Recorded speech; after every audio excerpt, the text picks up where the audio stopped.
Appealing for calm, President Obama reaches out to protesters still angry over the decision not to indict the police officer who shot Michael Brown.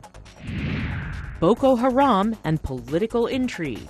Why Nigerians are seeing more of both, with presidential elections just 3 months away. And China's no-tell hotel for suspected Ebola patients. We check in so you can check it out. It's a VOA exclusive from Beijing. Africa 54 starts right now. Hello and welcome. I'm Vincent Makori. This is Africa 54. We begin tonight in the United States, a country divided over a jury's failure to indict the white police officer who killed an unarmed black teenager. The protests are now going beyond the town of Ferguson, with demonstrators angered by what they see as injustice toward African Americans. Still, President Obama and other leaders are calling for respect for the legal process. We have team coverage, starting with VOA's Zlatsa Hogue. Ferguson, Missouri is smoldering after a night of angry protests in which some businesses were burned to the ground and many cars were damaged. Missouri's governor on Tuesday ordered National Guard reinforcements into the mostly black town to ward off new riots and looting. African American groups nationwide have raised their voices against what they call continued racial inequality. We can no longer just allow funeral after funeral after funeral after funeral and killing after killing after killing after killing to go on. Demonstrations have taken place nationwide to protest the grand jury's decision. In addition to St. Louis, protesters have come out in major American cities, including New York. Many protesters say they are marching to draw attention to a wider problem. I know that a lot of us gathered around Michael Brown, but he's one of thousands. Students at Indiana University held a moment of silence for the shooting victim, Michael Brown. No justice! Some high school students in Minneapolis walked out of classes to protest the jury decision. On the West Coast, protesters in Los Angeles expressed anger at how police in this country treat African Americans in general. Well, it's interesting. My reaction is I was not surprised. Definitely in the United States of America, white police officers are killing and white security guards are killing black individuals every 28 hours. So it was not a surprise to me. I think what's more important to me is what people out here and on the streets are prepared to do to stop the execution of black and brown bodies in our communities. House Democratic leader Nancy Pelosi expressed disappointment at the jury's decision and said more needs to be done to address the discontent of America's black people. The reaction, I think, obviously needs to be addressed. That is to say, there is an unhappiness, a discontent in our communities about the relationship of everyone. It seems that more anger is directed at the law enforcement system than at the jury made up of 12 randomly selected Missouri residents. I feel like things were thoroughly considered and that it was a just outcome. Many Americans are calling for new regulations that would curb the police use of lethal weapons. They have stun guns, they got the pop guns that they can use. You can protect yourself in other ways besides deadly force. The United Nations Human Rights Chief on Tuesday said the United States needs to examine the deep mistrust among some population segments and how race relations affect law enforcement. Zlatsa Hogue, VOA News, Washington. Well, VOA's Aisha Tanzim has been monitoring the situation in Ferguson and now joins us live via Skype. Aisha, it has been day 2 since the grand jury's decision. Describe for us the mood there in Ferguson today. Well, as our viewers just saw in the report, day 1 was very violent and burned a lot of businesses to the ground. Police has blocked a whole neighborhood as crime scene, gathering evidence. So on day 2, nobody could even get to it, not even media. And unless you were a resident and you could prove it, were not even allowed to walk out there lest some evidence is destroyed. Day 2, the night Again, more National Guardsmen. The governor has now moved almost 2,200 National Guardsmen onto the streets. We saw them outside the police department, which has been a major hub of protests.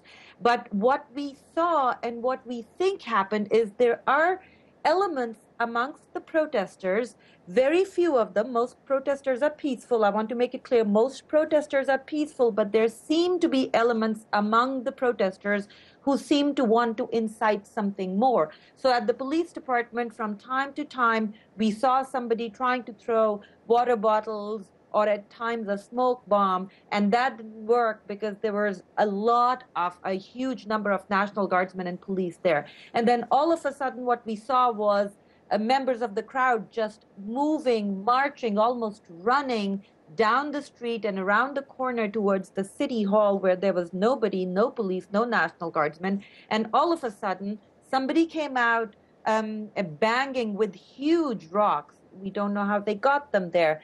Just broke a police car, turned it over, and then people started throwing Molotov cocktails.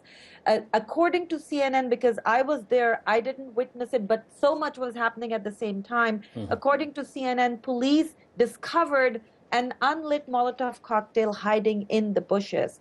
But we also saw members of the community, protest groups, stopping, getting in the middle of seemingly violent protesters and buildings and police cars and other cars and trying to stop people from being violent. So we have peaceful protesters and then others who seem to want to do more. Now, Aisha, is the whole purpose of the demonstration almost being overshadowed by those acts of violence, or is the message still standing out? It's kind of mixed. On one hand, everybody's saying the violence is taking over and the real message is not going out. But on the other hand, some people have also said, though not on camera and not on the record, that if nothing happens, the TV cameras disappear, the media disappears, and the emphasis on the issue of the relationship of police with minority communities again disappears. This is not about one teenager being shot by a police officer. This is an issue of decades of mistrust by the minority communities on the police departments of their communities and the relationship that police has with those communities. So the reason why we're seeing it resonated around the country is that a lot of minority communities feel that they're not treated equally. Well, Aisha, thank you very much for your reporting. You're welcome. Viewers, Aisha Tanzim, reporting live from Ferguson in Missouri. Well, in Nigeria, the presidential elections are set for February the 14th. Analysts say the threat posed by the militant group Boko Haram is likely to be a major issue. Incumbent President Goodluck Jonathan, who is seeking a second term, faces fierce criticism at home and abroad for failing to rein in corruption and guarantee security for all Nigerians. Boko Haram has stepped up attacks this year, the latest being the killing of at least 44 people by 2 female suicide bombers on Tuesday in the northeastern city of Maiduguri. Now, for some perspective on political and security, the political and security situation in Nigeria, I'm joined by Uzoma Chidiebere Nwachukwu, the president of Nigerians in Diaspora Organization, Washington Chapter. Welcome. Thank you. Now, first, the president, the incumbent, has said he's going to run. What is he telling Nigerians he will do different, given the current situation in Nigeria? He's going to do a lot. He has been doing a lot, and I think one of the things that Nigerian successive governments have not had is continuity. We need continuity in Nigeria. The president came into a semi-comatose society and environment. Nigeria is a very huge country that has agencies and government agencies and establishments that have either become comatose or has been riddled with corruption over the years. Now, I'm involved in debates over the social media. I have a friend of mine who recently asked a question about the past elections in America and the achievements of the present government. When they came in, the economy was in a free fall, And right now, if you look at the Dow, it's gone from 7,000 to over 17,000, daily. And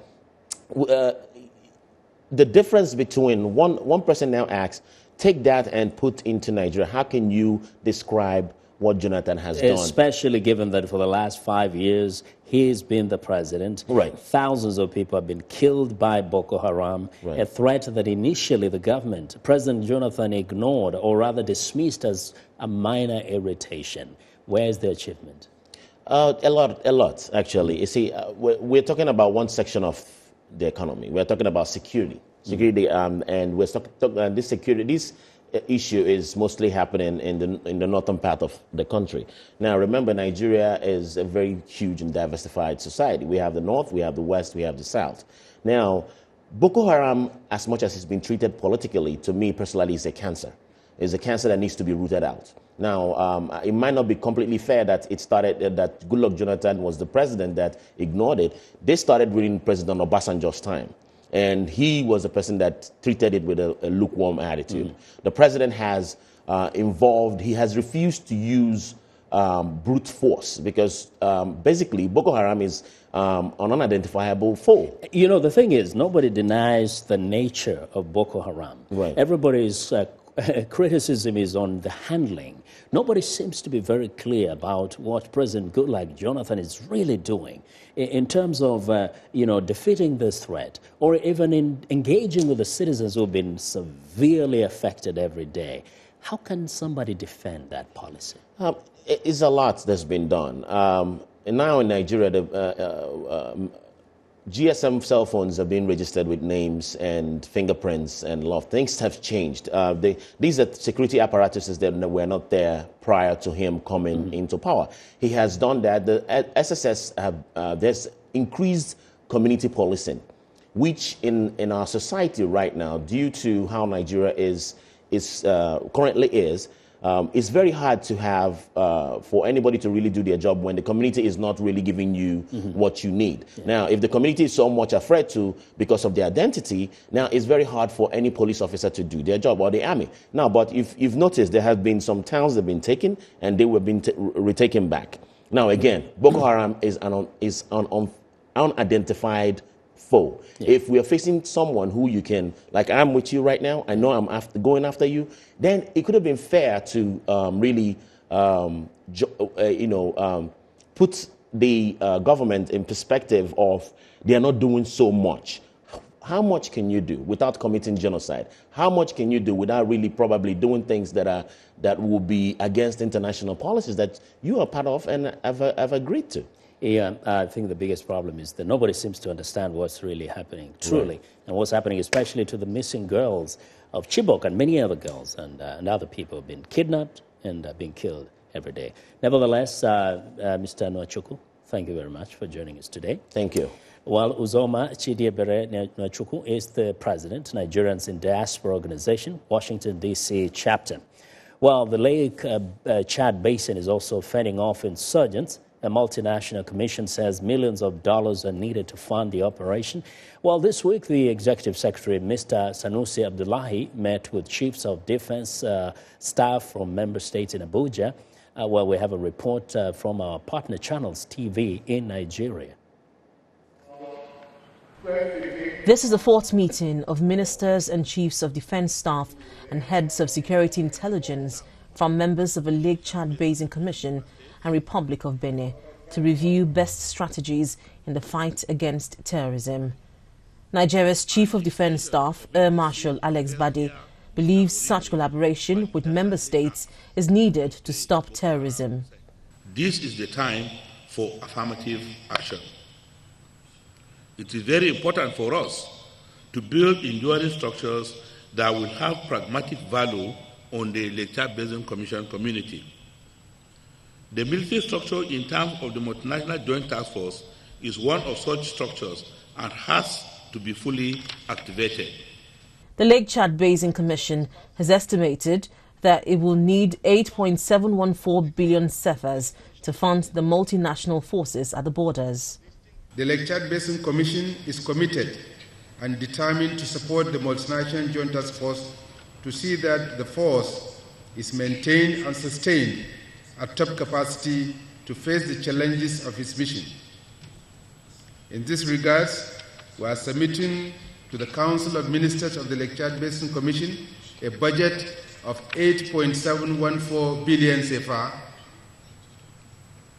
to fund urgent requirements of small equipment, troops welfare and training needs. Nigeria has continued to seek cooperation from members of the Commission to prosecute the war against insurgency. But how much of this has been seen in the face of allegations of complacency against the Chadian government? As far as this issue of boosting security in the region and cooperation, Chad is in the lead of this, and I can assure you that. Meanwhile, the Chadian Chief of Defense Staff refused to comment on allegations of his country's complacency. Allegation against your country on fostering Boko Haram insurgency because of your interest in your country's interest. It's better to find a translator because he didn't speak English. So I don't understand your. It is hoped that this meeting will strengthen the collaborations and renew the multinational fight against terrorism.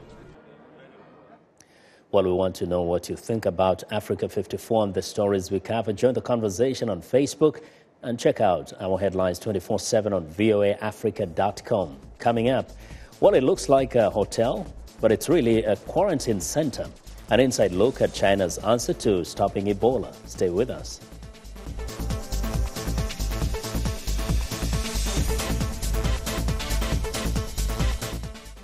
I am Sheikh Sali, host and senior editor of VOA's international call-in talk show, Straight Talk Africa. Today we'll examine the tobacco industry. We pretty much touch on anything that you can think of. Politics, health issues, human rights issues, you name it, we talk about it. The issues that we discuss are pertinent to most people on the African continent.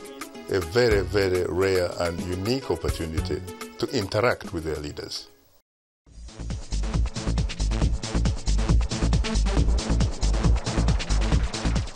Welcome back to Africa 54. I'm Vincent Makori. Well, Pope Francis is taking the gloves off when it comes to Europe's harsh treatment of African immigrants and other refugees. He says the European Union has grown caught, aged and tired, and it wants to see fresh ideas on finding employment for youth and better treatment of the elderly. Pope Francis also urged countries to open their arms to Muslims and Christian refugees, a message he will take to Istanbul when he travels to Turkey this Friday. Well, like many countries, China is taking extensive steps to keep the deadly Ebola virus from reaching its shore. But how about a hotel masked as an Ebola quarantine center? Well, VOA's Bill I got a first look when he visited China's southern port, Guangzhou, the city with the biggest African population in all of Asia. This hotel is a crucial, unreported link in China's Ebola prevention measures. It is still open for regular business, but at least several floors have been reserved for potential Ebola carriers, health workers, and Chinese security officials. To find out more, VOA roamed its halls quietly. Those who spoke on camera asked that we protect their identity. Mohammed is a trader from Sierra Leone. When I came first, I was so frustrated, because the place I usually used to stay, when I go, they reject me. When I produce my passport, I say, no, I'm sorry, we can't allow you.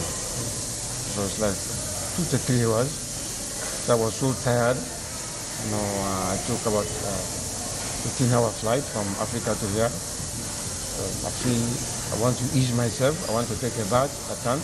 After several hotel rejections, Mohammed finally learned the Hotel Canton was where he had to stay. Others here learned about it through friends. Everyone we spoke with said they appreciate having a place to stay for free, but some voiced concerns. A trader from the Democratic Republic of Congo says hotel staff change their towels but not their bed sheets. The assumption, she says, is the hotel burns their linens after they leave.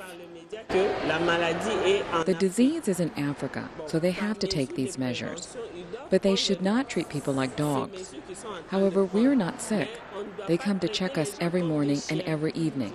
They check our temperature and see if we have a cough.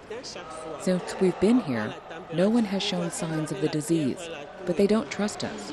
We're not told anything. Musa is from Togo but carries a Guinea passport.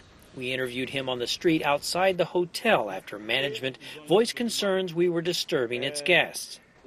All the people from Guinea, Liberia, Sierra Leone, all those people who have documents from those countries are perceived to have Ebola as soon as they present their documents.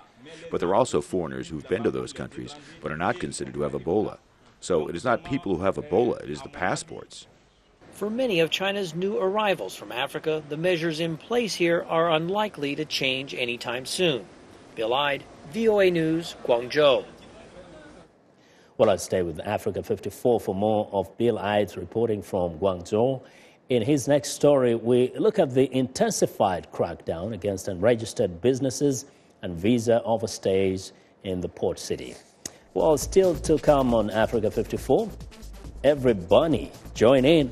An adorable Thanksgiving feast goes viral. But first, a review of Wednesday's headlines. Stay with us.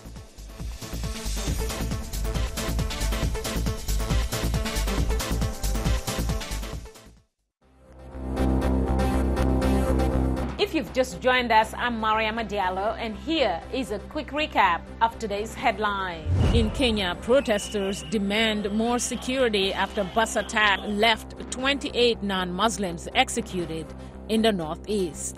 And Namibians prepare to cast their ballots for the presidential and legislative polls on Friday. In Togo, President Faure Gnassingbé appears to rule out any political reform demanded by the opposition.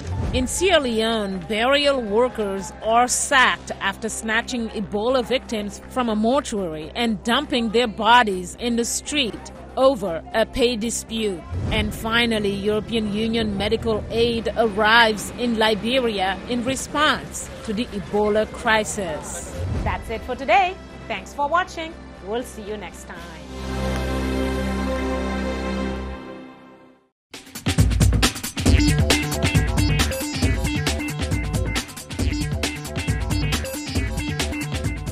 Welcome back to Africa 54. Here's what's trending. A tiny dinner party makes a big splash on social media. Now, the tiny hamster and his big appetite are back with an early Thanksgiving feast. The hamster and his guest, another hamster, a mouse and a rabbit, were served turkey, pie, and even cranberries. The video is from the same people who created Tiny Hamster eating tiny burritos and Tiny Hamster eating tiny birthday cake. Their pilgrim host and chef is actually Los Angeles food critic. And not surprisingly, a Tiny Hamster Thanksgiving is a YouTube hit with over 1 million views. Well, next up, an imaginary ping pong match that is being described as epic.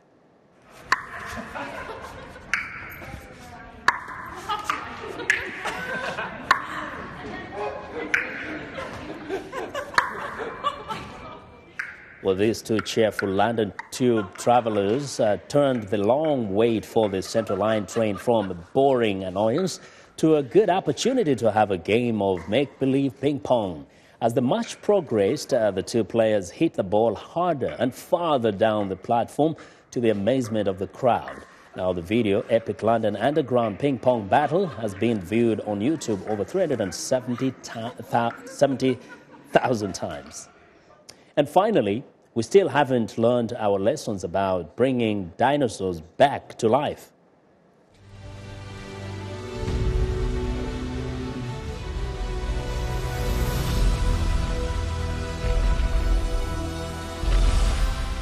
Well, Universal Pictures has released a trailer for Jurassic World, the latest installment in their smash hit dinosaur franchise.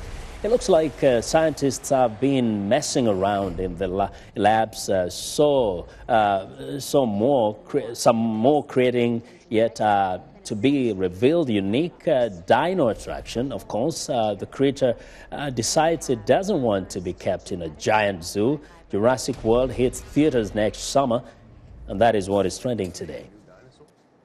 Well, now to the box office. One of the big holiday openings is called Foxcatcher and stars actor Steve Carell, better known for his work in the TV comedy The Office. The film is based on the real-life relationship between an American millionaire and an Olympic wrestler. VOA's Penelope Pulu spoke to the movie's director. Athletes need role models. Like anyone, they need people to look up to. Despite his physical awkwardness, John Dupont, heir to the Dupont chemical fortune, felt a particular affinity towards the world of wrestling. He styled himself a wrestling coach and bankrolled a team he named Foxcatcher that trained on his estate. His star was wrestler Mark Schultz. What do you hope to achieve, Mark? I want to go to the 88 Olympics in Seoul. Actor Channing Tatum plays robust but insecure Mark Schultz, who finds a father figure in the delusional Dupont. I want Mark Schultz to come, visit me. Steve Carell layers Dupont's unraveling character slowly and deliberately. His performance has already created Oscar buzz. Critics applaud Miller's decision to cast a comedian in a role that is ultimately chilling. But Miller says he threw caution in the wind when he met his lead actor. There is an aspect of him that was able to understand who this very dark character was. And it was important to put an actor in that role who you do not expect to do what he does. Miller says Carell's intricate makeup transformed the actor into a bird-like John Dupont. Steve would show up about 2 hours earlier than anybody else and would sit in the chair. But because he had to show up before anybody else, we never really saw him out of his makeup, pretty much for the duration of the shoot. We never saw Steve out of his makeup. Mark, you have been living in your brother's shadow your entire life. It's time. It's your time now. I know what you mean. The movie follows the interdependent relationship between the wrestler and the millionaire. It is offset by Mark's brother, David Schultz, another Olympic wrestler, who also stays at Dupont's estate to help his brother train. David is more independent than Mark, but he too becomes dependent on Dupont's finances, even as Dupont becomes more and more volatile. Why is there nobody in the gym? Yeah, no, I gave... You ungrateful ape. Watching Foxcatcher, the moviegoer is taken in as Steve Carell creates a chilling but almost comic persona. So when the seemingly innocuous John Dupont murders in cold blood, we experience the shock people close to him felt almost 20 years ago. VOA News, Washington. Well, and that's our show. Thanks for watching. Have a good night.